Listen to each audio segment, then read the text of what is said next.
நம்ம உணவு சாப்பிடும் முறை எப்படி சாப்பிட்றா நம்ம பிளட் சுகர் டப்புன்னு அதிகமாகாம தடுக்க முடியும். தவிர்க்க முடியாம இப்ப கல்யாணங்கள் வருது, விசேஷங்களுக்கு போறோம், இல்ல வீட்டுல பண்டிகை காலம், மதிய விருந்து தடபடலா எல்லாம் காய்கறி, பழங்கள் ஒரு 15 ஐட்டம் வச்சு சாப்பிட வேண்டிய நிலைமை வருதுன்னு வைங்க. அதையும் ஆரோக்கியமா எப்படி செய்யறது அப்படின்னு சொல்லி தரேன். பெஸ்ட் சாப்பிட்றதுக்கு ஒரு மணிக்கு சாப்பிட போறீங்கன்னா ஒரு 12:45க்கு ஒரு டம்ளர் தண்ணி குடிச்சுக்கோங்க.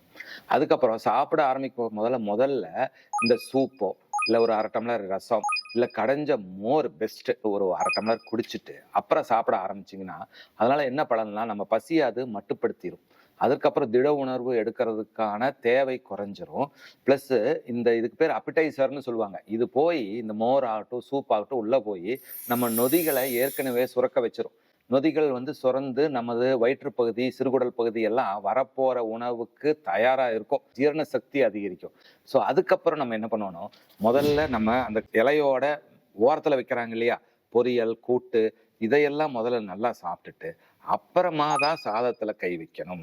இப்படி நம்ம செஞ்சோம்னா ஃபைபர், புரோட்டீன், ஃபேட் முதல்ல உள்ள போயிடும். அது போனதுக்கு அப்புறம் கடைசியா நம்ம அரிசி கார்போஹைட்ரேட் பிணைஞ்சு சாப்பிட்டோம்னா கார்போஹைட்ரேட்டோட அளவை நம்ம குறைக்க முடியும். இப்படி சாப்பிட்டா அதையும் நம்ம நல்லா மென்று மசிச்சு சாப்பிட்டோம்னா முக்கால்வாசி நம்ம வயிற்று பகுதியிலேயே ஒரு முழு வடிவமாகி ஒரு போலஸ் ஆகி அதுக்கப்புறம் சிறுகுடல் பகுதிக்கு போச்சுன்னா, அதாவது வாயில அரைக்கும் போதே ஒரு 10-20% அது ஜீரணம் ஆயிரணும். அங்கேயே டைலின் என்ற என்சைம் இருக்கு, அமைலேஸ் என்ற என்சைம் இருக்கு, அதெல்லாம் அது ஜீரணம் பண்ணிடும். அதுக்கப்புறம் வயிற்று பகுதியில கொஞ்சம் ஜீரணம் ஆயிரும். சிறுகுடல் பகுதிக்கு வரும்போது பகுதி ஜீரணமான ஒரு உணவா அது கிடைச்சதுன்னா அதன் மூலமா முக்கியமான நொதிகள் சுரப்பது அதிகமாகி அதன் மூலமா ஹார்மோனல் சுரப்பது அதிகமாகி அது போய் கணையத்தை ஸ்டிமுலேட் பண்ணி இன்சுலின் சுரக்க வைக்கும். ஸோ அந்த இன்சுலின் வரப்போற கார்போஹைட்ரேட் லோட ஈடுகட்டுறதுக்கு உதவியாக இருக்கும். ஸோ நம்ம சாப்பிடும் முறை நமது ஆரோக்கியத்தை தீர்மானிக்கும்.